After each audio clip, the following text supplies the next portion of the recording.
Olá, meus amigos de nono ano, como vão vocês nesse período de isolamento aí, tudo bem? Joia! Hoje eu quero tratar com vocês sobre as chamadas figuras de construção. Nós já falamos sobre as figuras de pensamento, sobre as figuras de som e sobre as figuras de palavra. Hoje eu falo sobre figuras de construção, que também são chamadas de figuras de sintaxe. São elas o anacoluto, a anáfora, o assíndeto, a elipse, a inversão, pleonasmo, polissíndeto, silepse e o zeugma. Na apresentação elas não vão aparecer nessa ordem, porque algumas aparecem sempre em pares, né? Por exemplo, o polissíndeto e o assíndeto, a elipse e o zeugma, e assim outras para que vão aparecer pareadas aí na nossa apresentação. Então peço que vocês me acompanhem. A primeira figura sobre a qual eu vou falar é o anacoluto. Anacoluto, apesar do nome estranho, né, ele representa uma quebra do pensamento, uma ruptura da frase, uma cisão na construção da frase, como você vê aqui no primeiro exemplo, aliás, em todos esses exemplos aqui. No primeiro, ó, eu, porque sou calmo, você fica abusando. Então, observe que a frase eu não teve continuidade na segunda e muito menos na terceira. Não dá para dizer assim, eu porque sou calmo, ou eu, você fica abusando. O cara, ao montar essa frase, até dá para entender o que ele falou, mas a gente percebe que é um pensamento todo truncado, né, todo difícil. No segundo exemplo, um ditado popular, desculpa aí a palavra ruim, né? Quem cospe para cima na cara lhe cai. Você veja que a primeira oração não é complementada diretamente, sintaticamente pela segunda. Ó. Quem cospe para cima, na cara lhe cai. Não tem relação sintática entre as duas, porque isso aqui é um sujeito, alguém que cospe para cima, um sujeito oracional, e aqui você não tem a continuidade dela. O que, que cai na cara do cara? Não tem, nessa oração não tem. Então esses dois aqui são dois pensamentos quebrados mesmo, né? Apesar de que os dois juntos aí num contexto podem até fazer sentido. Acontece na terceira oração também, e esses políticos, eu tenho vergonha deles, né? Observe, o cara começou uma frase com esses políticos, mas ele não deu continuidade. Ele não falou nada sobre os políticos. Aí ele começa uma outra frase com um outro sujeito, no caso o sujeito eu. Eu tenho vergonha deles. Aí o deles vai retomar esses políticos. Quer dizer que essas duas orações fazem sentido só quando são ditas num contexto e ambas são relacionadas. Mas observe que essa oração aqui, eu tenho vergonha deles, é uma oração completa, né? Essa daqui não foi complementada. Na última, a infância, eu tenho muita saudade dela. Percebe? Ó, começou uma frase, quebrou e não deu continuidade nesta. Começou outra frase. Isso tudo é exemplo de anacoluto. Vimos no ano passado uma figura chamada anáfora. E vocês vão perceber rapidinho aqui o que é a anáfora, né? Um poema lindo do Carlos Drummond de Andrade chamado E Agora José. Uma das estrofes, cada uma mais bonita que a outra, uma das estrofes diz assim: se você gritasse, se você gemesse, se você tocasse a valsa vienense, se você dormisse, se você cansasse, se você morresse, mas você não morre, você é duro, José. Olha a repetição do se você, se você, se você, se você, se você, se você. Essas repetições intencionais nos inícios de verso, ou mesmo nos finais, né, constituem uma anáfora. Vocês aprenderam com a professora Silvia, anáfora é um termo que retoma, né, um outro já dito, como se repetisse um termo já disse. Também vimos anáfora aqui, ó. Vi uma estrela tão alta, vi uma estrela tão fria, vi uma estrela luzindo na minha vida vazia. Era uma estrela tão alta, era uma estrela tão fria, era uma estrela sozinha, luzindo no fim do dia. Olha que bonito. Viu uma estrela, viu uma estrela, viu uma estrela. Era uma estrela, era uma estrela, era uma estrela. Exemplos de anáfora, que são essas repetições que a gente percebe nos versos ou mesmo num texto em prosa também. Na tela que você já está vendo aí, é possível notar duas figuras de linguagem, uma que é o assíndeto e outra que é o polissíndeto. Para isso eu preciso que você se lembre também das aulas da professora Silvia, nas quais você aprendeu que síndeto é uma conjunção e a palavra síndeto aparece aqui nessa figura e aparece aqui nessa figura. Só que poli significa muito e a significa ausência de. Então, quando eu tenho assíndeto, eu tenho a ausência de conjunção. E quando eu tenho polissíndeto, eu tenho uma grande quantidade de conjunções. Vamos ver o assíndeto. Será noivo, será alegre, será bom, não sei. É tarde para saber. Repara que o cara ligou 2, 3, 4 orações aí sem usar nenhuma conjunção. Ele fez um assíndeto, ausência de conjunção. Diferentemente de um polissíndeto que a gente vê aqui, por exemplo, ó, e a névoa e flores e o doce ar cheiroso do amanhecer na serra e o céu azul e o manto nebuloso do céu na minha terra. Nota que ele repetiu várias vezes, né, a conjunção e, 5 vezes. Isso é um polissíndeto, beleza? Assíndeto, ausência de conjunção. Polissíndeto, excesso, muita conjunção. Assim como o assíndeto e o polissíndeto aparecem em pares, né, um é o contrário do outro, o zeugma e a elipse também aparecem em pares. A diferença entre um e outro, vamos ver se você consegue perceber, ó. Que a minha loucura seja perdoada, pois metade de mim é amor, e a outra metade também. Também o quê? Também é amor. Aqui o poeta não disse a expressão é amor, que já tinha sido dita no verso anterior. Este apagamento, essa omissão de algo que já foi dito antes, chama-se zeugma, o que é diferente da elipse, que me permite perceber o que está escondido, o que está faltando, não porque a palavra, ou frase, a expressão já tenha sido dita, e sim porque o contexto me permite que seja assim. Então, se o cara diz, no mar, tanta tormenta e tanto dano, você percebe que faltou aqui, né?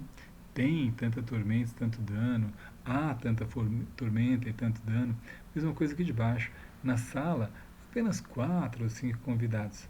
Havia apenas 4 ou 5 convidados. Então, ambas as figuras, elipse e zeugma, são figuras de apagamento, ou de coisas que já foram ditas, ou de coisas que o próprio contexto permite que sejam compreendidas. Beleza? As duas são figuras de apagamento. Um de coisas já ditas, no caso do zeugma, e outra da elipse, de coisas que o contexto permite saber. Como é que eu fiz para aprender isso? Eu percebi que zeugma começa com a letra Z, grande percepção. E sei que Z é a última letra, né? Ela está depois de todas as demais, então ela é uma letra também, como todas as outras. Como é a última, é como se ela fosse a repetição de várias outras letras aí, na função de letra. Então isso me faz pensar que é uma referência a alguma coisa que já foi dita, beleza? E elipse me faz lembrar de eclipse, que é o apagamento. Eu sei que certa parte da lua, do sol, está faltando, mas eu sei que ali tem a lua e que tem o sol. O contexto permite saber. Foi assim que eu decorei essas duas coisas. Uma figura interessante também chama-se hiperbato. Apesar do nome complicado, difícil, não é uma palavra que apareça no nosso dia a dia, ela nada mais é do que uma inversão na ordem dos termos do português, né, da frase portuguesa. Nós sabemos que no português a ordem normal das palavras, né, de aparecer nas orações, é sujeito, verbo, objeto. E depois os advérbios, as circunstâncias e tudo mais. Mas normalmente é SVO, sujeito, verbo e objeto. Nessa primeira oração, vamos perceber que o cara escreveu assim, mas como o dele batia, dela o coração também. Quer dizer, o coração dela batia como o dele. Essa é a sequência normal da frase, né? Mas o cara fez uma inversão, fez um hipérbato aqui. Na de baixo, escreveu assim, ó, do tamarindo a flor abriu-se há pouco. Como deveria ser a ordem aqui? A flor do tamarindo abriu-se há pouco. Isto é uma inversão grande, inclusive, né? Quando a inversão é grande, a gente chama de hipérbato. E nessa terceira frase, ó que bonito, não a ti, Cristo, odeio ou te não quero. Queria dizer assim, não odeio a ti, Cristo, ou não te quero. Essa seria a ordem normal. No quarto exemplo, estranho, né? Assim, o das águas gigante e caudaloso, coisa de poema, de poeta, de Camões. Aqui ele quis dizer assim, o gigante caudaloso das águas. No ensino médio vocês vão aprender um livro chamado Os Lusíadas. Esse verso faz parte do livro Os Lusíadas. E por último, do Camões, né? Não te esqueças daquele amor ardente que já nos olhos meus tão puro viste. Também uma frase é, tão cheia de inversão, né? Constituir um hipérbato. Hipérbato, então, é a inversão da ordem normal do aparecimento dos termos numa oração. Beleza? Normal é SVO, quando tem essa ordem trocada, a gente tem uma inversão ou um hipérbato. Essa figura aqui é bastante curiosa, chama-se silepse. E ela é comum, acontece com frequência, a gente nem percebe de tão normal que é. Silepse é uma concordância, vocês vão aprender isso com a professora Silvia, não aprenderam?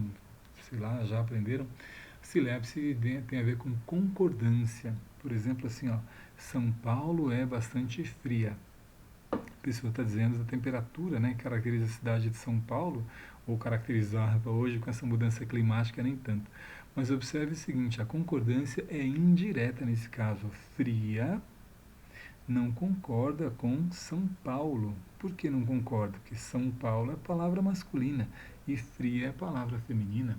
Não é? O nome de um santo, o nome de uma cidade, mas é São Paulo, um homem, e fria não combina, não concordam. No entanto, a concordância é feita com a palavra cidade, que não aparece aqui. Ó. A cidade de São Paulo é bastante fria. Essa concordância indireta com a ideia da palavra, não com a palavra, se chama silepse. E neste caso, como houve uma relação entre feminino e masculino, foi uma silepse de gênero. Acontece uma silepse aqui também, mas agora uma silepse de número, né, singular e plural, que é aqui, ó, a multidão, singular, tremiam de frio. Observe que tremiam está no plural e multidão está no singular. Isso é uma silepse, uma concordância indireta agora de número. E por último, todos devemos nos agasalhar. Frase tão normal, né, tão simples, que a gente nem percebe que tem aí uma concordância indireta, quase um erro de concordância. Só que agora não mais de gênero, não mais de número e sim de pessoa. Como assim, Ever? Olha só. Todos é um pronome de terceira pessoa. Devemos é um verbo de primeira pessoa. Então não há concordância direta aqui, sim uma concordância indireta entre terceira pessoa e primeira pessoa. Quando alguém diz desse modo, ele está dizendo que ele está incluído na parte do todos, todos devemos, certo? Então, silepse, concordância indireta, tem a ver com gênero, número e pessoa. Beleza? Vamos então exercitar? Ai, caramba, não é esse tipo de exercício. Tira esse cara daí. Aí sim, exercícios. Eu vou deixar um poema tocando aqui, sendo falado, declamado pelo próprio autor, Oswaldo Montenegro, um poema chamado Metade. Enquanto isso, eu gostaria que você fosse resolvendo os exercícios, tá bom? Eu não quero levar mais de 10 minutos nisso, que é suficiente para a gente fazer, ó, tá? Não são tantos assim, não. Esse primeiro, para vocês identificarem o tipo de figura que tem nessas frases aqui, e a sequência vai ser uma dessas, da alternativa A, da B, da C, da B e da E. Vamos lá, começando. Todo medo que tenho não me impeça de ver o que anseio. Que a morte de tudo em que acredito não me tape os ouvidos e a boca. Porque metade de mim é o que eu grito, mas a outra metade é silêncio.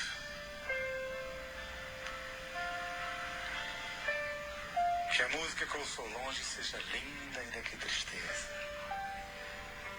Que a mulher que eu amo seja para sempre amada, mesmo que distante. Porque metade de mim é partida, a outra metade é saudade. Que as palavras que falo não sejam ouvidas como prece e nem repetidas com fervor. Apenas respeitadas como a única coisa que resta a um homem inundado de sentimentos. Porque metade de mim é o que ouço, a outra metade é o que calo. Que essa minha vontade de ir embora se transforme na calma e na paz que eu mereço. E que essa tensão que me corrói por dentro seja um dia recompensada Porque metade de mim é o que penso. A outra metade é um vulcão. Que o medo da solidão se afaste. Que o convívio comigo mesmo se torne ao menos suportável. Que o espelho reflita em meu rosto um doce sorriso que me lembra ter dado na infância. Porque metade de mim é a lembrança do que fui. A outra metade eu não sei. Que não seja preciso mais do que uma simples alegria para me fazer aquietar o espírito. E que o teu silêncio me fale cada vez mais. Porque metade de mim é abrigo, mas a outra metade é cansaço. Que a arte nos aponte uma resposta, mesmo que ela não saiba. E que ninguém a tente complicar, porque é preciso simplicidade para fazê-la florescer. Porque metade de mim é plateia, a outra metade é canção. E que a minha loucura seja perdoada. Porque metade de mim é amor. E a outra metade também.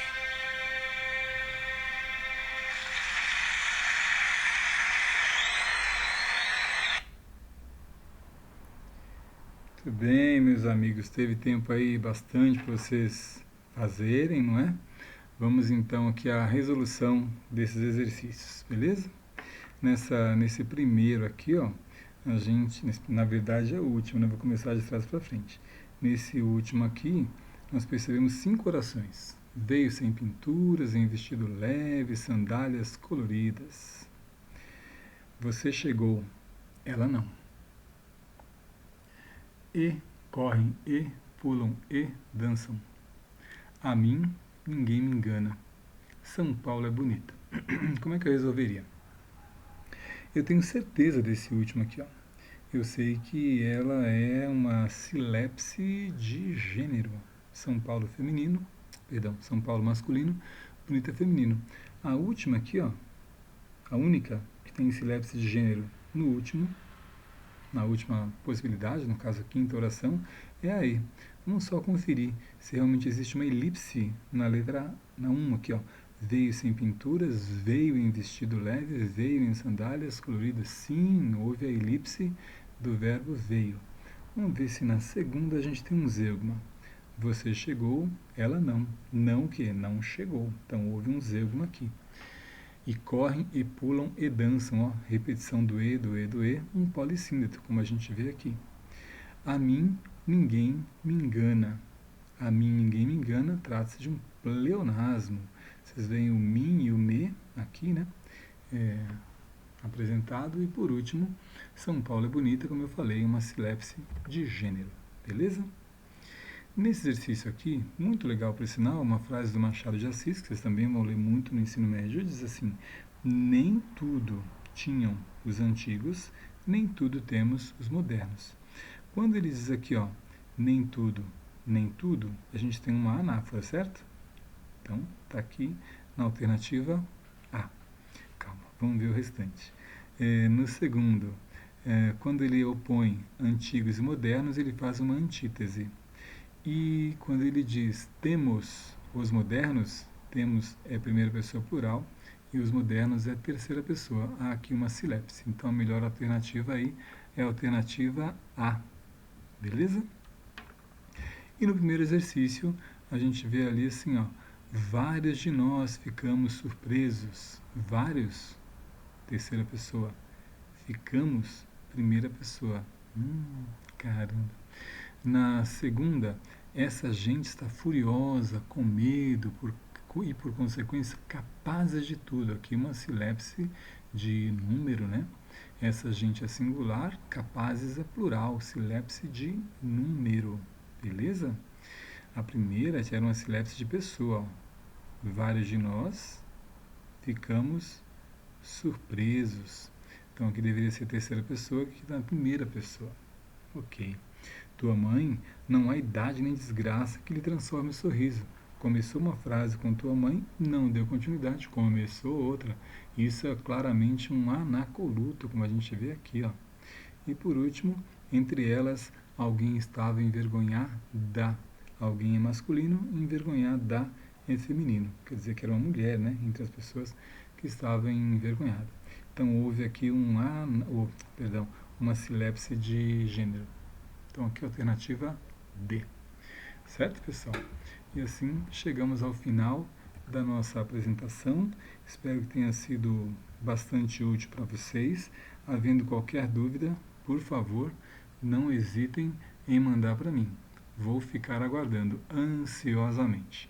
Grande abraço a todos vocês. Stay home. Fiquem em casa até passar essa onda, essa situação inteira.